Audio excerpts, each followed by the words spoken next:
A millionaire is brutally kidnapped as he leaves his company and abandoned in a dangerous alley with torn clothes, injured and trembling from the cold. Then an 8-year-old homeless girl who slept in cardboard boxes approaches and does something unbelievable. She takes off her only coat, literally all she owns against the cold, and offers it to him, whispering, "You can have my coat, mister." He is moved, but what the girl asks next makes his heart race with fear. The chilly Thursday air cut through the concrete canyons of Midtown Manhattan like invisible blades as David Sterling exited the corporate high-rise, adjusting the cashmere overcoat across his broad shoulders. At 52, he had built an empire.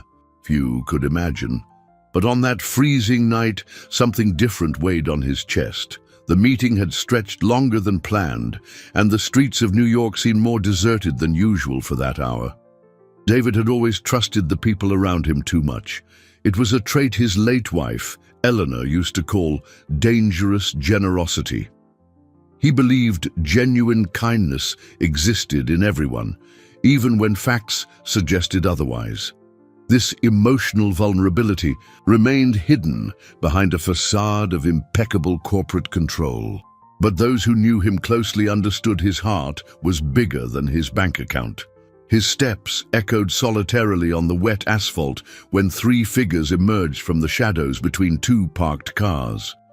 David's instinct should have blared alarms, but his mind was occupied with numbers, contracts, and the persistent feeling that something wasn't right within his company. He had a dangerous tendency to underestimate real threats, always focusing on the positive aspects of situations.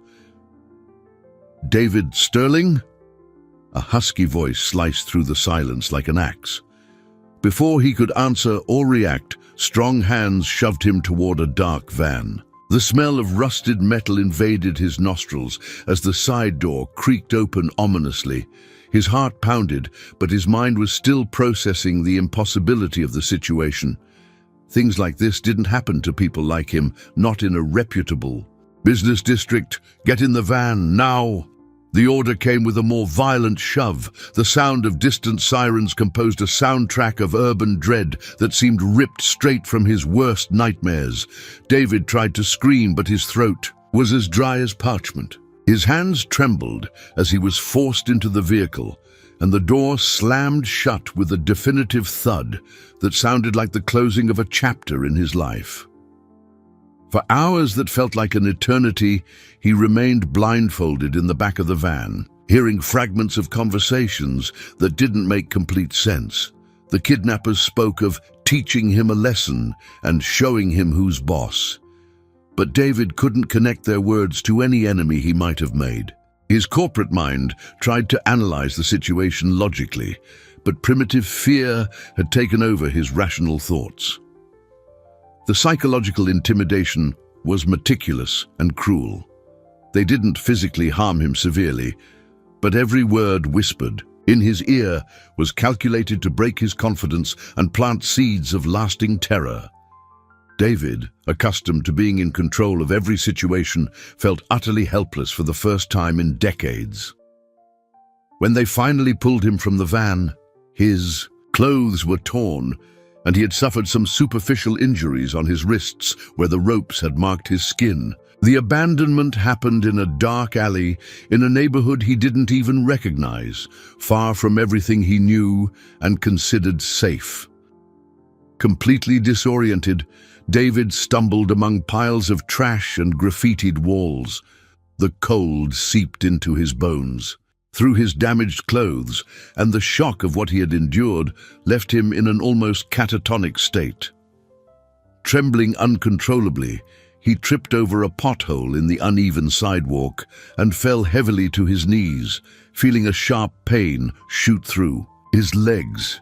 It was then that he heard a soft rustle coming from stacked cardboard boxes against a nearby wall. His heart, still racing from the recent trauma, made him flinch, fearing his captors had returned to finish what they had started. But what emerged from the boxes was not an additional threat. It was a girl. The child who emerged from the cardboard boxes couldn't have been more than 8 years old. with disheveled brown hair and clothes that had once been many colors, now faded by time and neglect. Her large, expressive eyes gleamed with a mix of curiosity and caution as she watched the man fallen on the cold alley ground. David remained motionless, still processing the reality of his situation. The girl approached slowly, like a wild animal, assessing whether this stranger posed danger or needed help. She had learned to read people during her months living on the streets, and something about this elegant man, even with his torn clothes, told her he was genuinely in trouble. "Mister, are you hurt?" she asked in a soft but firm voice. There was a premature maturity in her words that contrasted with her apparent age. David looked up, trying to focus through the haze of shock that still clouded his thoughts. The sight of that small child, clearly homeless, concerned about his well-being, a complete stranger, hit him like a gut punch. For a moment, he completely forgot his own suffering. I think so," he managed to murmur, his voice hoarse from the traumatic experience. "I don't know where I am." The girl nodded with understanding, as if she knew well the sensation of being lost and disoriented. She looked up and down the dark street, assessing potential dangers that might be lurking in the shadows. Her survival instincts, sharpened by months of precarious living, warned her to always be vigilant. "It's really cold tonight," she said, more to herself than to him. "Colder than yesterday." It was then that she did something David would never forget for the rest of his life. Without hesitation, the girl began to take off her only jacket, a worn but visibly clean hoodie that represented literally everything she possessed against the biting cold of that Thursday night. It was a piece she had hand-washed in some public restroom, carefully preserved because it was her only protection against the elements. "You can have my jacket, mister," she whispered, extending the garment toward him. David froze. The generosity of that gesture was so impossible, so contrary to everything logic and life experience told him about human nature, that for a moment he thought he was hallucinating. A child who clearly had nothing, offering her only material, possession to a complete stranger. "No, I can't accept that," he stammered, trying to get up. "You need it more than I do." But the girl insisted, coming closer and practically forcing the jacket into his trembling hands. "You're shaking much, more than I am, and I know places around here to get warm." The texture of the fabric in his hands was surprisingly soft, and David could feel the residual warmth of her body still lingering in the garment. That jacket had been worn with care, preserved with a carefulness that only someone who possesses very little can have for their sole possessions. "Why would you do that?" he asked, still dazed by the kidnapping experience and now completely destabilized by the unexpected kindness. "You don't even know me." The girl tilted her head to the side, as if the question was strange. "Sometimes people need help, that's all." But then she paused, her eyes narrowing slightly as if remembering something important. The expression on her face shifted from gentle concern to something more serious, almost wary.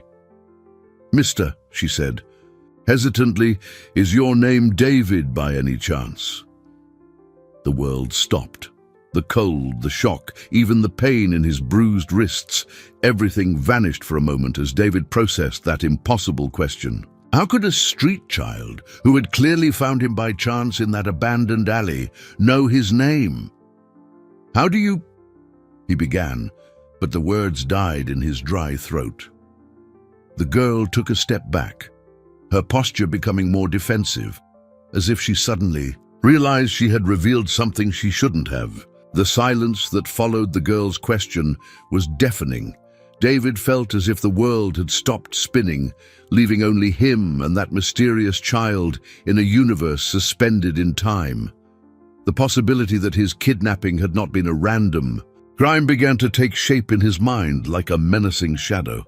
"How do you know my name?" he asked, his voice barely a whisper. Her jacket was still in his hands, but now it seemed to weigh tons. The girl bit her lower lip, clearly debating internally whether or not to reveal what she knew. Her large eyes moved nervously between David and the alley shadows, as if fearing someone might be watching. I shouldn't have said anything, she murmured, taking another step back toward her cardboard boxes. Please, David got up unsteadily, still wrapped in the jacket she had given him. I need to know what happened to me tonight. It wasn't normal. If you know anything at all, please tell me. The urgency in his voice must have touched something in the child, because she stopped retreating.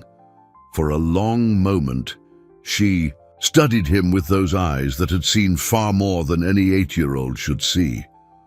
I was hiding, she said finally, her voice almost inaudible.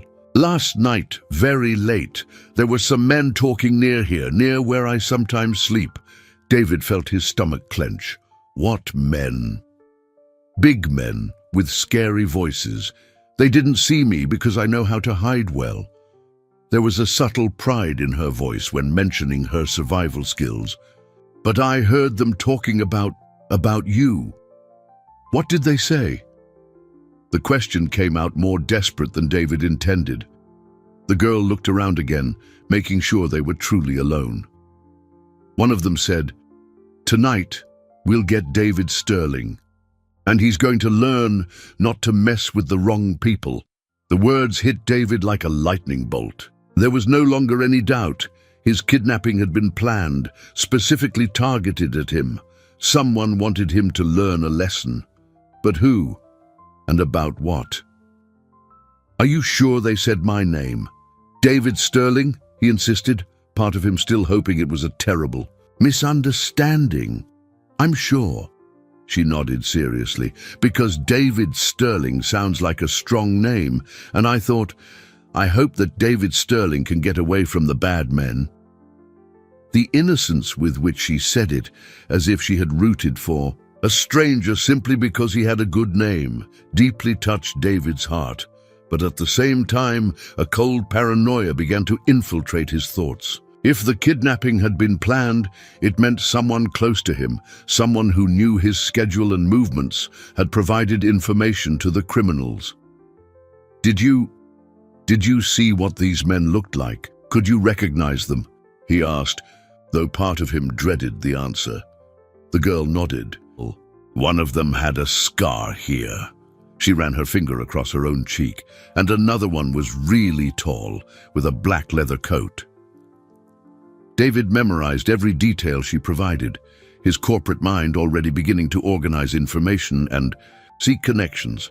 But a sense of vulnerability he had never experienced invaded him. If people close to him were involved, whom could he trust?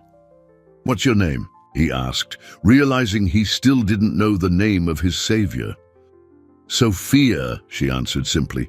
Sophia Maria, but everyone just calls me Sophia. Sophia, he repeated, the name sounding sweet in his voice. You saved my life tonight. Not just by giving me your jacket, but by telling me what you heard. Sophia shrugged, as if saving people's lives was something she did regularly. I just told the truth. My mom always said the truth is important, even when it hurts. The mention of her mother in the past tense didn't go unnoticed by David, but he decided not to press. There were other, more urgent matters to resolve. Sophia, you're in danger now, he said seriously. If those men find out you heard them. I know how to hide, she interrupted confidently. I've been hiding for a long time. But David knew that hiding wouldn't be enough if powerful people were involved. And for the first time in years, he felt completely lost about what to do. Dawn was beginning to break when Sophia made a decision that surprised even herself. Looking at David, who remained trembling even with her jacket on, she realized that this man needed a safe place to recover and think. Mr. Sterling, she said hesitantly, you can't stay out here on the street. The bad men might come back. David nodded, knowing she was right but unsure where to go. His home was on the other side of the city, and he wasn't sure it would be safe to return there. Moreover, he had no money, no documents, no phone. Everything had been taken during the kidnapping. "I have a place," Sophia continued, her voice gaining determination. "It's not much, but it's safe. No one's found me there yet." She began to walk, expecting him to follow. David hesitated for a moment. Following an 8-year-old to an unknown location didn't seem like the most sensible decision, but considering his current situation, few options seemed sensible. They walked through deserted streets for about 20 minutes, Sophia navigating with the confidence of someone who knew every alley and shortcut in that part of the city. She guided him through a vacant lot, then under a broken fence, until they reached an old highway overpass, crossing a nearly dry creek. "It's down here," she said, pointing to a space beneath the structure of the overpass. What David saw simultaneously impressed and moved him. Sophia had created a true miniature home in that makeshift space. There was a small but clean mattress, covered by a faded sheet that was clearly washed regularly. Wooden crates served as shelves and a table, organized with a neatness that revealed the care with which she treated her small territory. But what caught his eye most was an entire wall covered with newspaper and magazine clippings. David approached to examine them more closely and discovered something that made him swallow hard. "These are," he began, "news about rich people who help kids," Sophia completed with a shy smile. "I collect them." The articles were carefully cut out and glued to the concrete wall. Businessman builds school in underserved community. Millionaire donates fortune to orphanages. Wealthy entrepreneur adopts 10 homeless children. Each clipping was perfectly aligned, creating a mosaic of hope and dreams. "Why do you collect these?" David asked, touched by the discovery. Sophia sat on the mattress, hugging her knees. "Because I dream of finding a kind, rich person who can help me," she said with the brutal honesty only children possess. "Someone who likes kids and wants to do good." The irony of the situation was not lost on David. Here he was, exactly the kind of person Sophia dreamed of finding, and she had just saved him without knowing who he really was. "What if you found that person?" he asked, sitting cautiously on one of the crates. "I'd help them too," Sophia responded immediately, "because good people deserve help from good people. That's how it works." David ran a hand over his face, feeling the weight of everything that had happened. "Sophia, do you have any idea how brave you are, what you did for me?" She shrugged. "Anyone would do that." "No," he said firmly. "They wouldn't. Most people would have pretended they didn't see me, or would have been afraid to get involved." Sophia considered this for a moment. Maybe people are scared because they don't know that doing good makes you stronger, not weaker. The depth of that observation, coming from a child who had lost everything but still held faith in human kindness, hit David like a punch to the chest. He thought of his privileged life, how he had become paranoid and distrustful after just one terrible night, while Sophia maintained her generosity after months of hardship. "Sophia," he said, his voice laden with emotion, "I want you to know that there are good people in the world, people who care." "I know," she smiled. "You're one of them." At that moment, under an abandoned highway overpass, surrounded by newspaper clippings that told stories of hope, David made a decision that would change both their lives forever. He didn't know how yet, but he silently vowed he would protect this extraordinary girl, no matter what.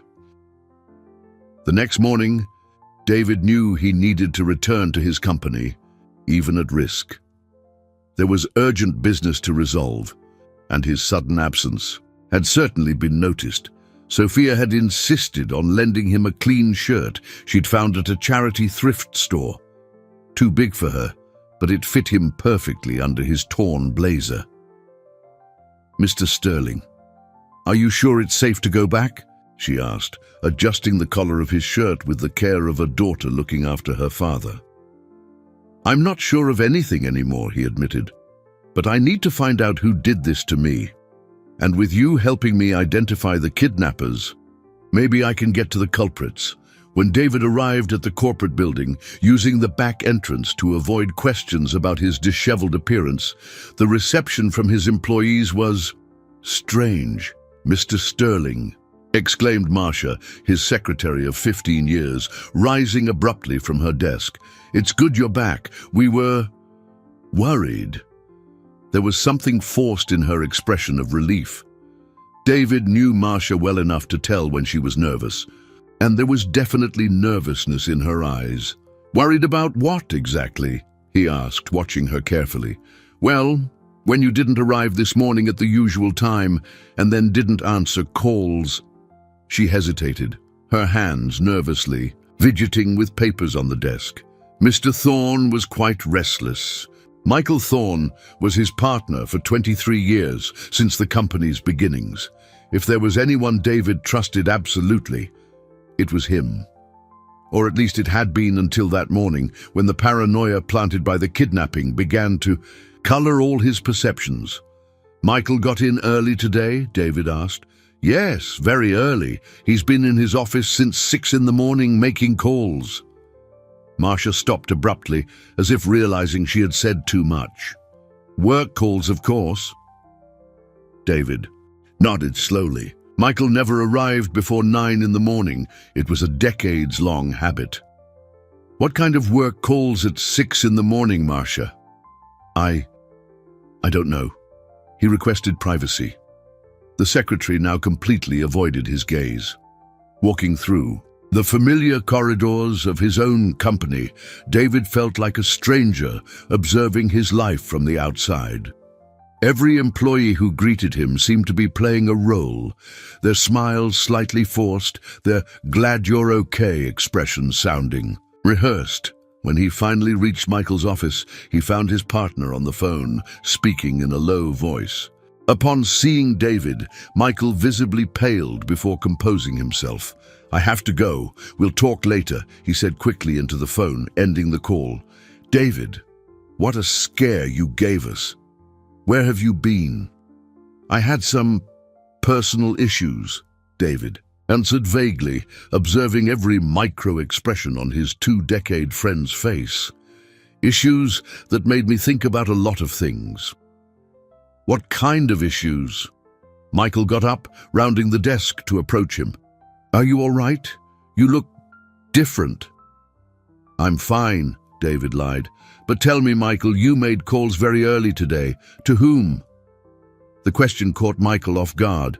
For a fraction of a second, his mask of friendly concern slipped, revealing something that could have been guilt or nervousness. "Routine calls. You know how business is. Always international clients, different time zones." The explanation came too quickly, too prepared. "International clients at 6 in the morning on a Friday?" David pressed. "Which clients would those be?" Michael hesitated a fraction of a second longer than he should have. "The representatives from the German company. You know that negotiation we were conducting?" But David knew there was no negotiation with a German company underway. They had closed that project 3 months ago. "Of course," he said slowly. "The German company." The silence that followed was heavy with unspoken tensions. David realized that his best friend and partner had just lied to him, without even batting an eye. And for the first time in 23 years of partnership, David wondered if he truly knew Michael Thorne. David spent the rest of the day discreetly observing the behavior of everyone around him, every conversation interrupted when he approached, every look exchanged between employees that seemed laden with hidden meanings. Paranoia grew like a weed in his chest, but he knew he couldn't ignore the signs. At night, he decided to return to Sophia's hideout. It was the only place where he felt truly safe, the only place where he knew he could completely trust someone. The irony was not lost on him, a millionaire finding security under an overpass with a street girl. "How was your day, Mr. Sterling?" Sophia asked as soon as he arrived, immediately noticing his tense expression. "Confusing," he admitted, sitting. On the crate he now considered his spot. "I think you were right about the men you overheard. It seems people I trusted might be involved."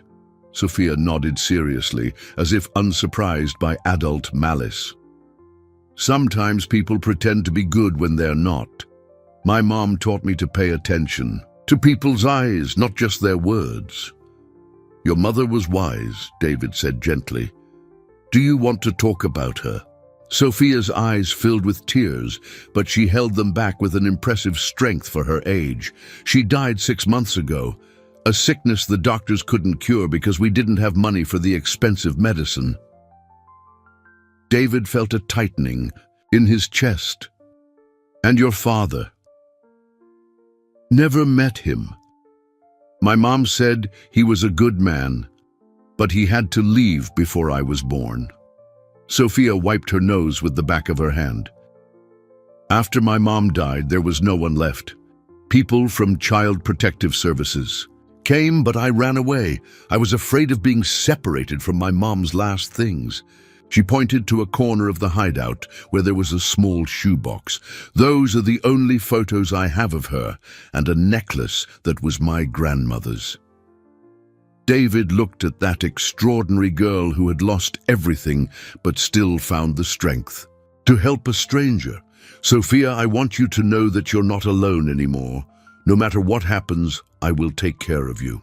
"Thank you, Mr. Sterling. But first we need to take care of you," she said with determination. "You said you need to find out who the bad men are. I can help." "How?" Sophia got up and went to another corner of her hideout, from where she took out a small, worn notebook. "I write down everything I see and hear.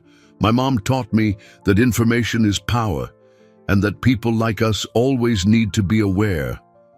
She opened the notebook, revealing pages covered with childish but clear and organized handwriting.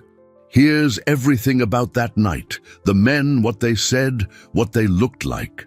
David took the notebook with reverence. Sophia's notes were detailed and precise. Times, physical descriptions, fragments of conversations. It was better than many professional reports he had received.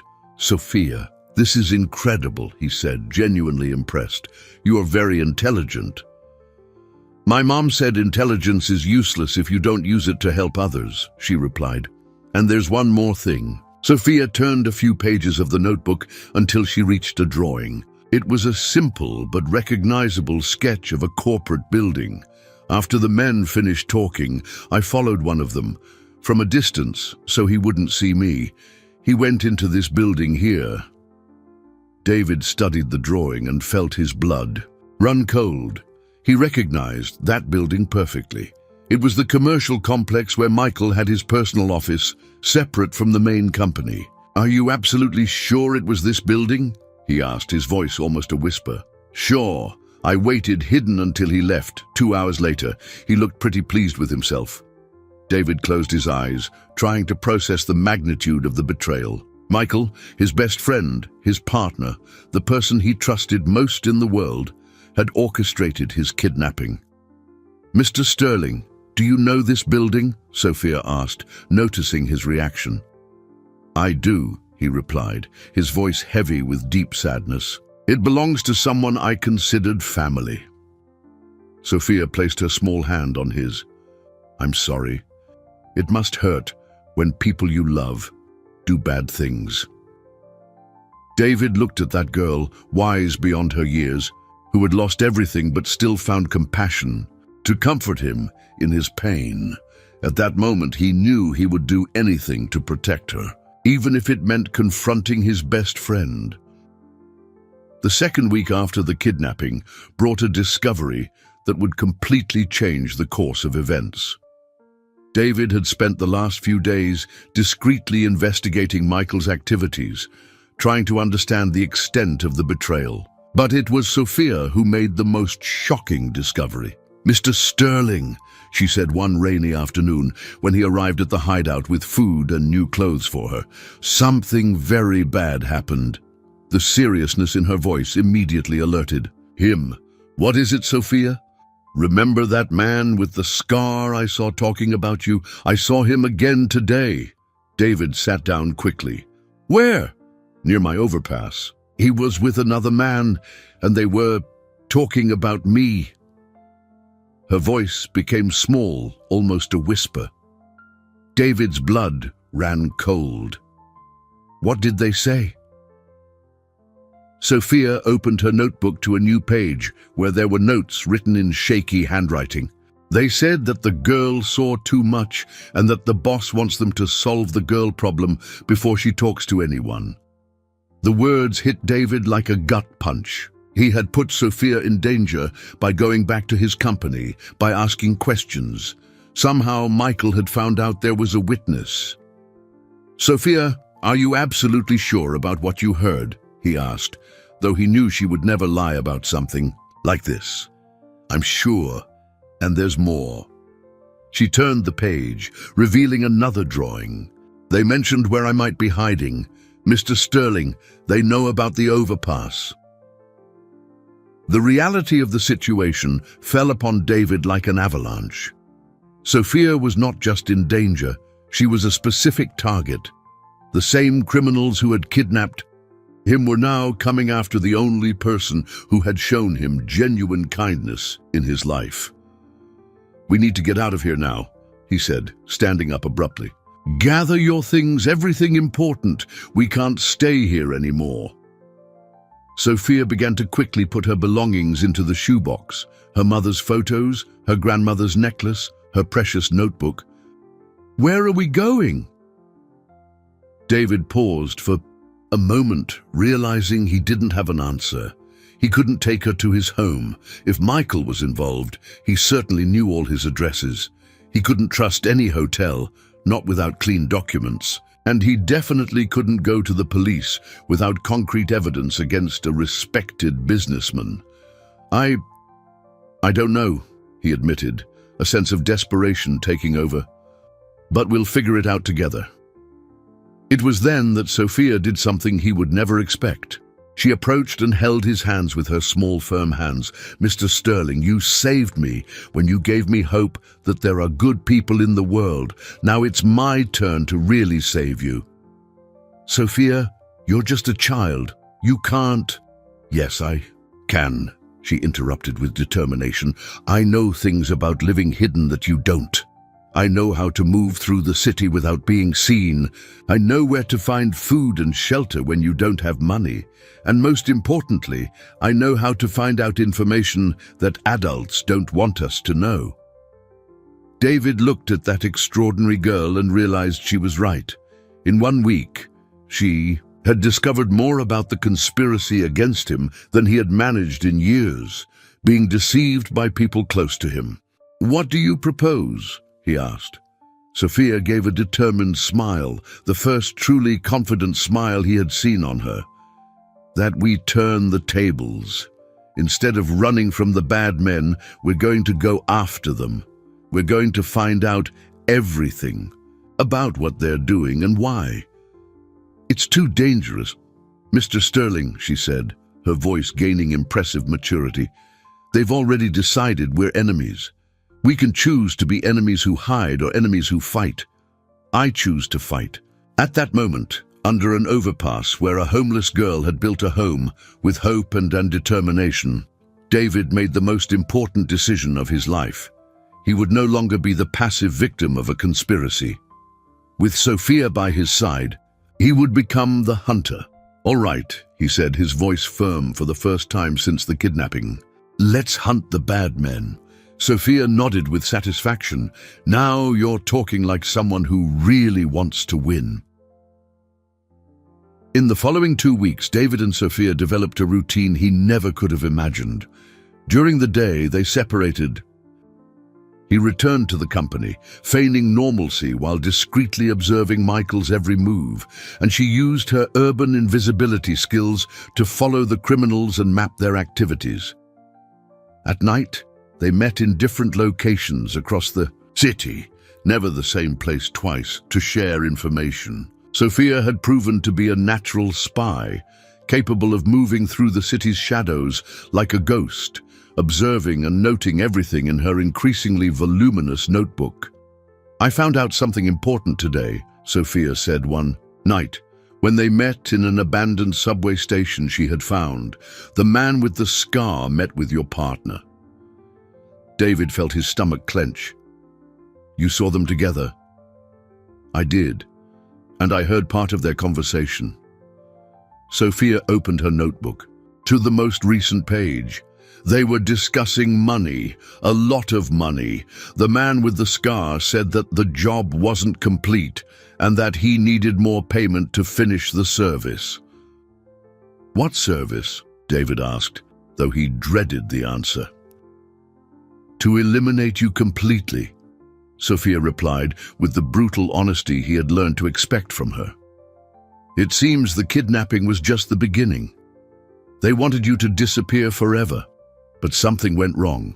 David reflected on this. "Perhaps they got scared when they found out you had found me. A missing millionaire can be explained, but a dead millionaire in an area with witnesses—" "It's too dangerous," Sophia completed. "So now they want to get rid of the witness first." The cold logic of the situation was terrifying, but also revealing. "Sophia, that means Michael didn't just want to scare or rob me. He wanted to take everything that's yours," she said simply. "Your company, your money, your life." During the third week, the discoveries intensified. David began discreetly investigating the company's finances and uncovered irregularities, dating back years. Transfers to shell companies, inflated contracts, subtle but consistent diversions that amounted to millions. "Michael wasn't just planning to eliminate me," he explained to Sophia one night. "He had been stealing for years. The kidnapping was to cover up the financial crimes." Sophia nodded, as if the complexity of the situation was perfectly clear to her. "He needed you to disappear before you discovered the thefts." "Exactly. But now that I survived, he needs to find another way to silence me." It was then that Sophia made a revelation that changed everything. "Mr. Sterling, I found out where they meet to plan the bad stuff." She showed him an address meticulously noted. "It's a warehouse by the docks. They meet every Thursday night." David looked at the address, feeling a mixture of hope and terror. "Sophia, this is too dangerous if we're discovered." "I know, but I also know that if we don't do anything, they'll get us anyway." She closed the notebook and looked him directly in the eyes. "Mr. Sterling, do you trust me?" The question caught him off guard. In 3 weeks, that girl had become the person he trusted most in the world. Completely. "Then let me do what I do best. Let me be invisible and find out exactly what they're planning." David fought against all his protective instincts. The idea of putting Sophia in danger terrified him, but he also knew she was right. She possessed skills he would never have, and without precise information about the criminals' plans, they would always be a step behind. "All right," he said finally, "but with conditions. You don't go in alone. We stay together. And at the first sign of danger, we run." Sophia smiled, a smile that mixed childish determination with adult courage. "Deal. On Thursday we'll uncover all their secrets." At that moment, David realized his life had become something he never could have imagined. An improbable partnership between a betrayed millionaire and a courageous street girl, united against powerful enemies who wanted to destroy them. Thursday arrived charged with tension. David had spent the entire day trying to maintain normalcy at the company, but his nerves were on edge. Every glance from Michael seemed to hide threats. Every whispered conversation among employees sounded like conspiracy. When it was finally time to meet Sophia near the docks, David discovered she had meticulously prepared for the mission.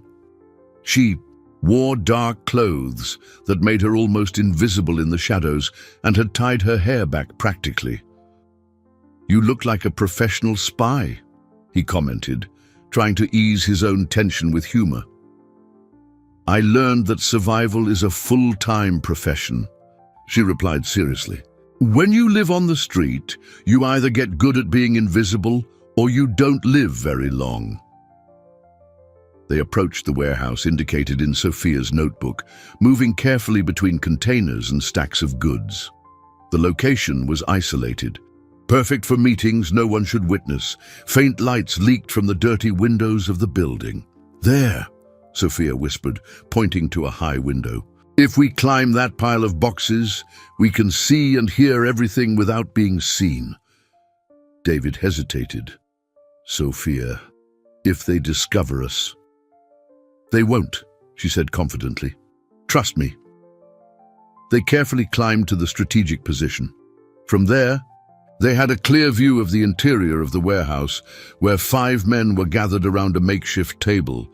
David immediately recognized the man with the scar Sophia had described, and his heart pounded when he saw Michael among them. "The problem is, now we have 2 witnesses instead of 1, Michael was saying, his voice carrying the irritation of someone accustomed to having complete control of situations. "The girl can be eliminated easily," the man with the scar replied with a coldness that made David feel nauseous. "Street kids disappear every day. No one asks questions." "What about David?" "More complicated. He's too well known. But we have a plan." Sophia squeezed David's arm, signaling for him to pay special attention to what came next. "We'll frame him for the very crimes you committed," the criminal continued. "We've already planted evidence in his personal account, documents that show he was siphoning money from the company. When he disappears, it'll look like he fled with the stolen money." David felt his world collapse around him. Not only did they want to kill him, but also to destroy his reputation and leave him as a scapegoat for Michael's crimes. "What if someone investigates too deeply?" Michael asked. "We have contacts in the police, investigators who know when to stop asking questions in exchange for the right payment." The man with the scar smiled cruelly. "Your partner will be remembered as a criminal who fooled everyone, including you." The 4th major revelation was unfolding before David's eyes. He couldn't trust the local police, as Michael had corrupted investigators through bribes and blackmail. The very institutions that should protect him were working against him. "When do we do this?" Michael asked. "Tomorrow night. The girl first, then him, quick and clean." Sophia began to tremble beside David, but not from fear, from rage. Those men were planning their deaths as if they were items on a shopping list. "We need more evidence," she whispered in his ear. "We need to record this." But at the exact moment David reached for his phone in his pocket, a rotten board gave way under his feet. The noise was small, but in the relative silence of the warehouse, it sounded like a gunshot. All the men downstairs stopped talking and looked in the direction of the noise. "What was that?" one of them asked. David and Sophia froze, trying to become one with the shadows. For a few eternal seconds, no one moved. Then, the man with the scar gestured to the others. "Go check outside. Might be some homeless person snooping around." David saw 2 men heading for the warehouse exit. In a matter of minutes, they would be surrounded.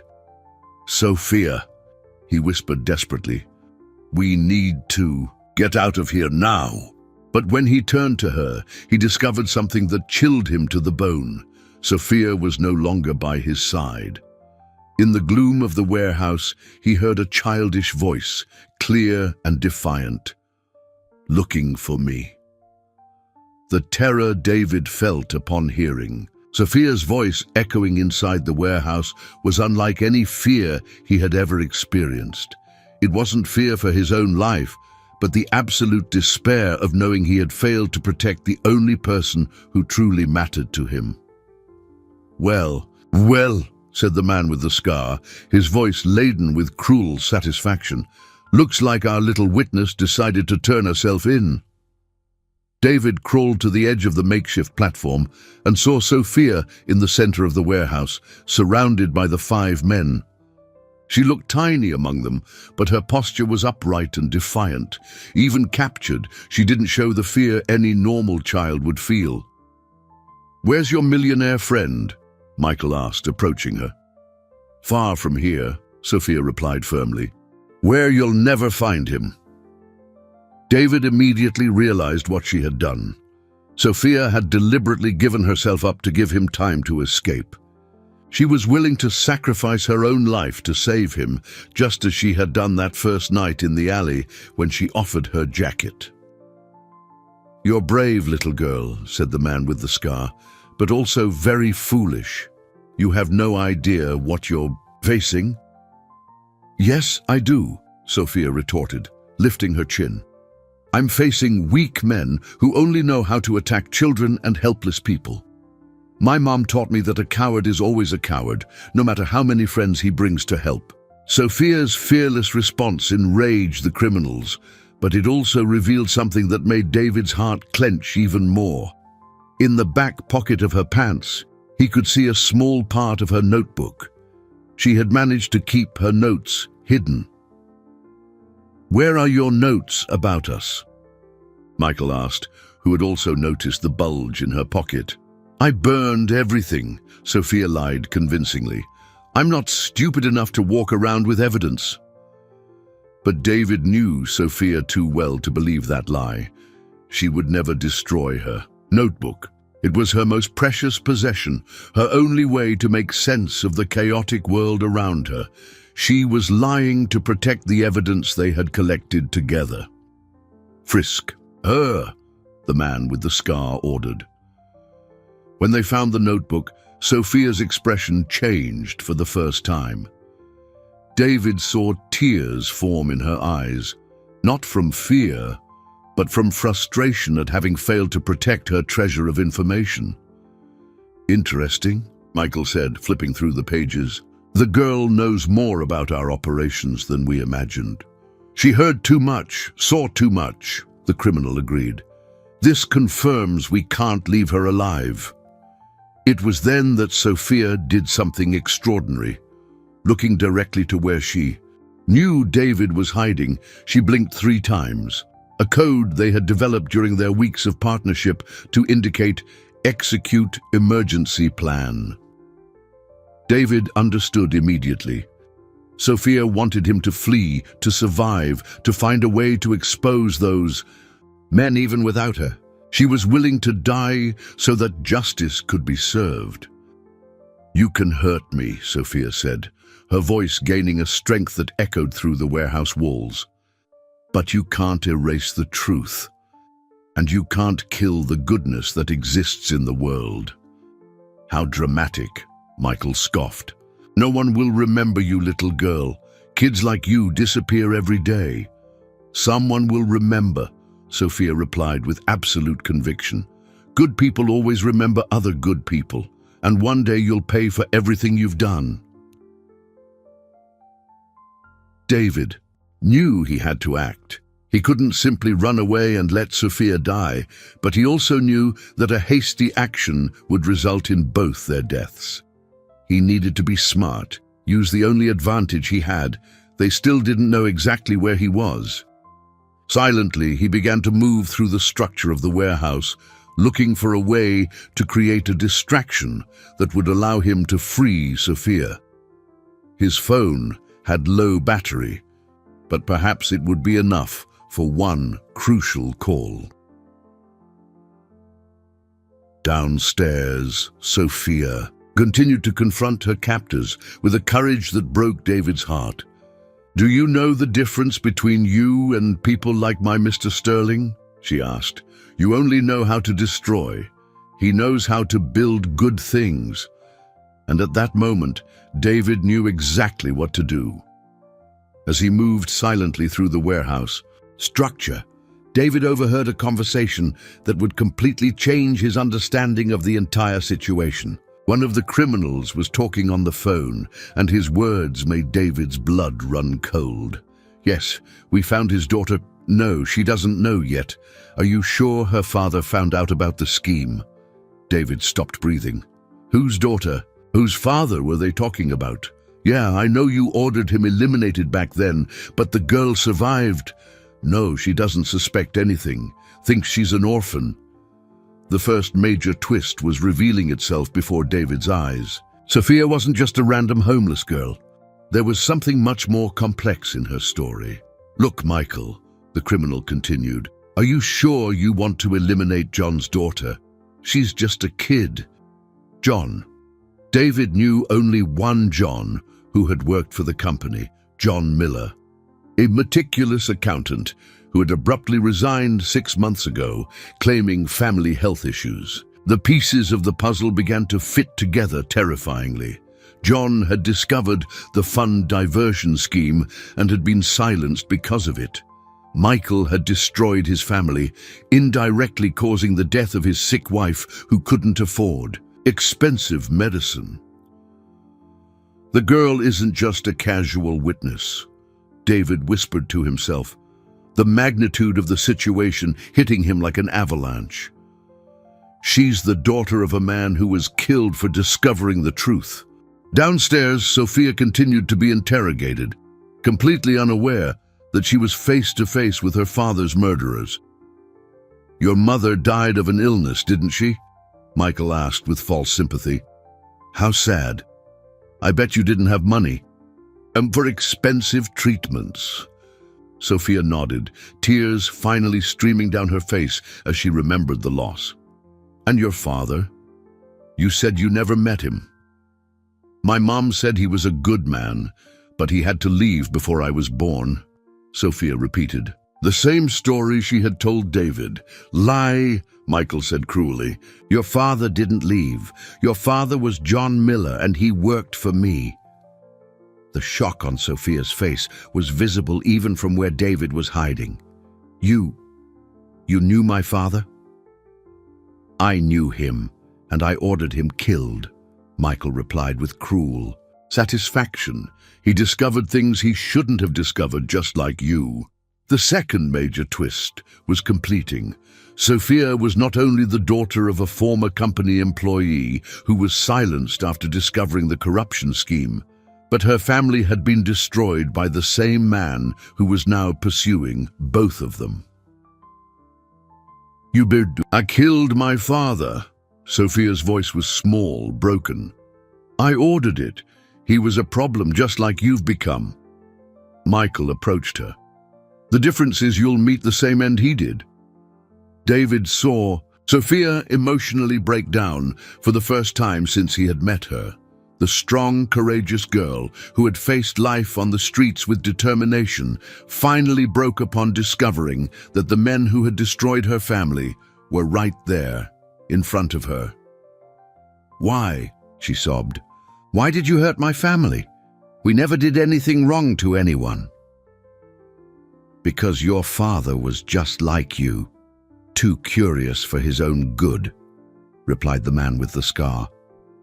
"And now you two are going to be reunited."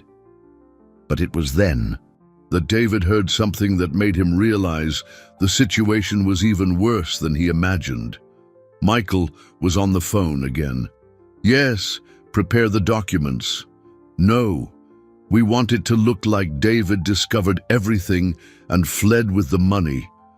Plant the evidence in his account first thing tomorrow morning, and make sure our version gets to the press before anyone can question." The third major twist revealed itself in all its extent. Michael not only wanted to eliminate him and Sophia, but had prepared a complete narrative where David would be seen as the true criminal. Using forged documents and bought witnesses, he would completely invert the situation, making the true victim appear guilty. David understood that it wasn't just about his life or Sophia's life. It was about justice for John Miller, for his wife who died without proper treatment, and for all the other victims of Michael's criminal scheme. With the phone in his hand, he made the most important decision of his life. He would not run. He would not hide. It was time to turn the hunted into the hunter. David knew he had only one chance. With the phone in his hand, he dialed the number he had memorized during his weeks of investigation. An investigative journalist who had tried to interview him months ago about corporate malfeasance. "Marcus Rivers, the City Tribune," answered the sleepy voice. "Marcus, it's David Sterling. I know it's late, but I have the biggest corruption story you've ever seen. And it's happening right now, live." "David? The businessman? I thought you'd disappeared." "That's part of the story. Listen closely and keep this line open. I'm going to transmit confessions of crimes that will bring down an entire corruption scheme." Without waiting for a response, David activated the phone's speakerphone and began to move to a position where he could clearly capture the voices from the warehouse. Downstairs, Michael continued to reveal details of his crimes to Sophia as if he wanted her to fully understand the power he had wielded over her family before eliminating her. "Your father discovered I was siphoning money for years," he was saying, his voice filled with arrogance. $3 million a year transferred to offshore accounts through shell companies I created." David positioned the phone so that every word was clearly captured by the call with the journalist. "When John came to confront me with the evidence," Michael continued, "I knew he had to disappear. I had the same men who are here today eliminate him. A very convincing car accident." Sophia quietly sobbed, but David noticed she was paying attention to every detail, even amidst the emotional pain. "And his wife died because you stole the money that could have saved her," Sophia said, her voice gaining strength again. "Unavoidable collateral damage," Michael replied coldly. "Business is business." It was then that David decided to reveal his presence. He stepped out of the shadows and slowly descended to the warehouse floor, keeping his phone hidden but active. "Michael," he said, his voice echoing through the space. 23 years of friendship, and I never knew who you really were." All the men turned, surprised by his appearance. Sophia looked at him with a mix of relief and terror. "David! How did you find us?" Michael tried to look surprised, but there was something calculating in his eyes. "The same way I found out about the fund diversion, about the shell companies, about John Miller's death." David approached slowly. "Sophia helped me see the truth that was right in front of me for years." "You have no proof of anything," Michael said, regaining his arrogance. "I have the entire conversation you just had," David retorted, showing his phone. "Broadcast live to an investigative journalist. Your confessions about the murders, the embezzlements, everything." Panic instantly settled on Michael's face. You wouldn't do that." "Too late. And I'm not the only one listening." David looked at Sophia. "Tell them what you really did with your notes, Sophia." Sophia, understanding immediately, wiped away her tears and smiled for the first time since her capture. "I didn't burn anything. I made copies of everything and sent them to 3 different addresses. If anything happened to me, the evidence would be automatically delivered to the authorities."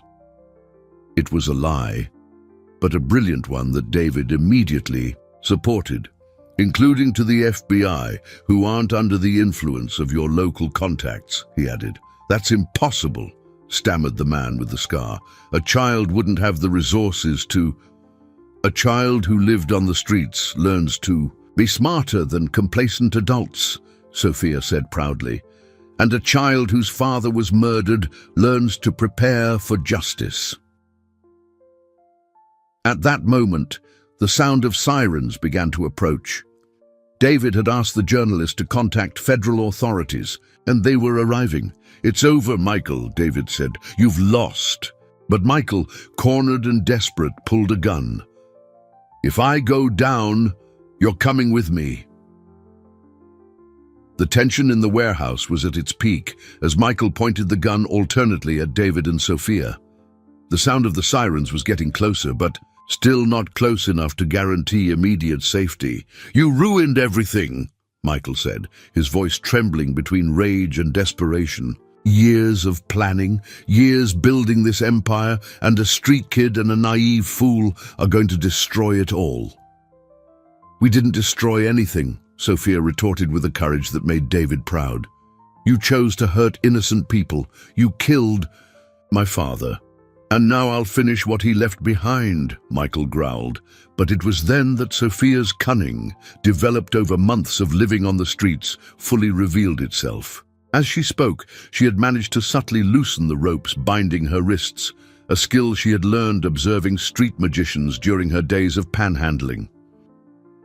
At the exact moment Michael decided to pull the trigger, Sophia lunged to the side and activated a device David hadn't noticed before, a small recorder she had hidden in her clothes. "FBI! Drop your weapons!" The agents' voices echoed through the warehouse as they burst through the doors. Michael, confused and in a panic, hesitated long enough for David to completely free Sophia from the remaining ropes. "He confessed everything," Sophia shouted to the federal agents. "He confessed to killing my father, to stealing millions from the company, everything." The journalist, Marcus Rivers, entered right behind the agents, accompanied by a TV crew. The live broadcast had become a national event, with thousands of people following the unfolding events in real time. "David Sterling," said the lead agent, "we need your testimony regarding the crimes we just witnessed." "With pleasure," David replied, embracing Sophia protectively.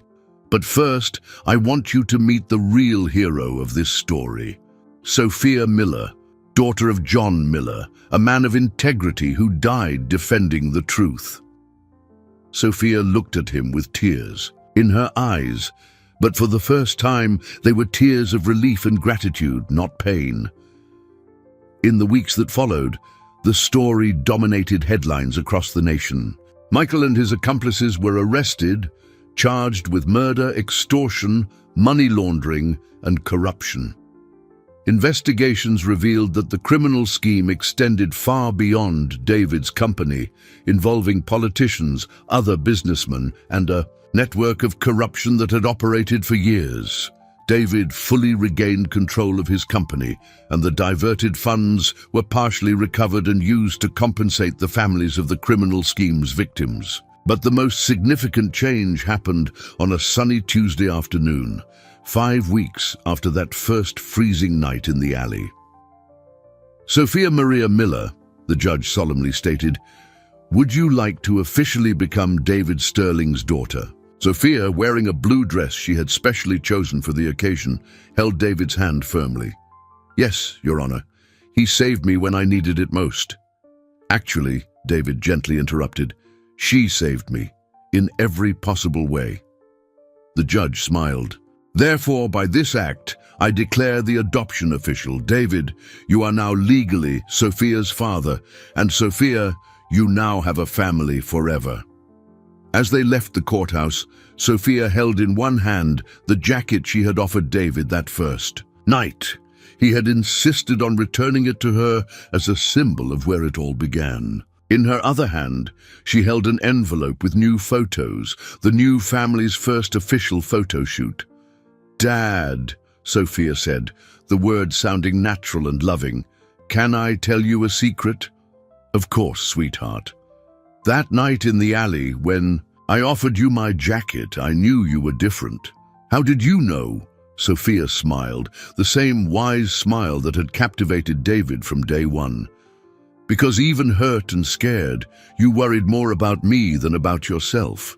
People like that are rare, and people like that deserve to be saved." David hugged his daughter, realizing he had found much more than justice. He had found the true meaning of family. A year after that freezing Thursday night that changed their lives forever, David and Sophia stood on the same street where they first met, but this time they weren't running or hiding. They were inaugurating the John Miller Outreach and Shelter, an institution dedicated to vulnerable children. "Daddy, do you think my biological father would be proud?" Sophia, now 9 years old, asked, wearing a small blazer that matched David's. She had insisted on wearing business attire for the inauguration, saying she wanted to look professional like Daddy. "I'm sure he would," David replied, adjusting her tie with the affection that had become natural. "He gave his life to protect the truth, and you used that truth to save many other people." The center occupied a renovated building that had previously housed Michael's shell companies.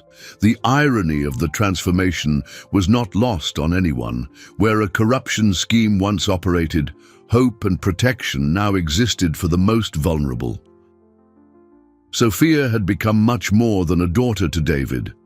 She was his confidant, his inspiration, and often his conscience. Despite attending the best school in the city and having access to everything money could buy, she maintained the simplicity and wisdom that had been born from her street experience. "Remember my notebook of notes?" Sophia asked as they walked towards the stage set up for the ceremony.